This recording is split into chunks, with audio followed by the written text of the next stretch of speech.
তুমি কে, আমি কে, রাজাকার রাজাকার, তোমার বাবা আমার বাবা রাজাকার রাজাকার। তার মানে তারা নিজেদেরকেই রাজাকার হিসেবে পরিচয় দিল। আমি তো তাদের রাজাকার বলিনি। তারা নিজেরাই স্লোগান দিয়ে নিজেদেরকে রাজাকার হিসেবে পরিচিত করলো সকলের কাছে।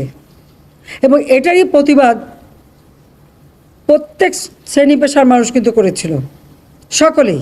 হ্যাঁ, আমাদের ছাত্রলীগ থেকে শুরু করে, যুবলীগ থেকে শুরু করে অন্যান্য সংগঠন, প্রগতিশীল সংগঠন সকলেই কিন্তু এর প্রতিবাদ করেছে। এমন কোনো সেকশনের মানুষ নাই যেটা প্রতিবাদ না করেছে। তখন তারা তাদের স্লোগান পরিবর্তন করলো। কী স্লোগান? চেয়েছিলাম অধিকার, হয়ে গেছি রাজাকার। আরে রাজাকার তো আমি তোমাদের করি নাই, তোমার নিজেরা স্লোগান দিয়ে তোমাদেরকে রাজাকার করেছো। তোমার স্লোগান দিয়েই তোমাদের পরিচয় দিয়েছো। তোমরা শুধু না, তোমরা রাজাকার, তোমার বাবা রাজাকার, এটা তো তোমরাই করেছো।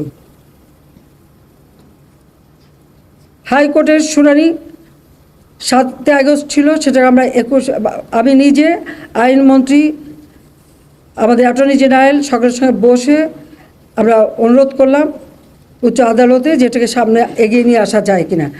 আনা হলো 21শে জুলাই, সেখানে বসালো। এই ছাত্রদেরও বলা হলো যে তোমরা ওর সঙ্গে যুক্ত হও, তোমরা আপিল করো। আমি তো আপিল করেছি, তোমরা আপিল করো। তারা কিন্তু যুক্ত হলো, কিন্তু তারা আন্দোলন থামালো না। তারপরে যখন রায় হয়ে গেল তাতেও তারা উঠবে না। কেন? প্রজ্ঞাপন জারি করতে হবে। রাষ্ট্রপতিকে 24 ঘন্টার আলটিমেটাম, এখানে আলটিমেটাম, ওখানে আলটিমেটাম, আলটিমেটাম দেওয়া শুরু হলো। এটা কোন ধরনের কথা? একটা মানলে আরেকটা, আরেকটা মানলে আরেকটা। 1 দফা কোটা সংস্কার, তার থেকে চলে গেল 3 দফা, তারপরে 6 দফা, তারপরে 8 দফা, তারপরে আবার 4 দফা। যখনই যেটা চাচ্ছে দিয়ে দিয়েছে তখন আরও একটা দফা। এই করতে করতে যখন প্রজ্ঞাপন, আইনমন্ত্রী বলেন এটা তো সময় লাগে। তারপর আইনমন্ত্রী কিছু বলে দিলেন যে আমি মঙ্গলবারে প্রজ্ঞাপন করে দেবো। ঠিক সেই মতো প্রজ্ঞাপনও করে দেওয়া হলো।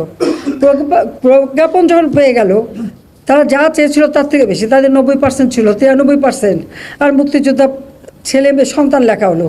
তো মুক্তিযোদ্ধার সন্তানদের তো এখন আর ওই বয়স নাই যে 30 বছরের কেউ না, যে তারা এখন চাকরি পাবে।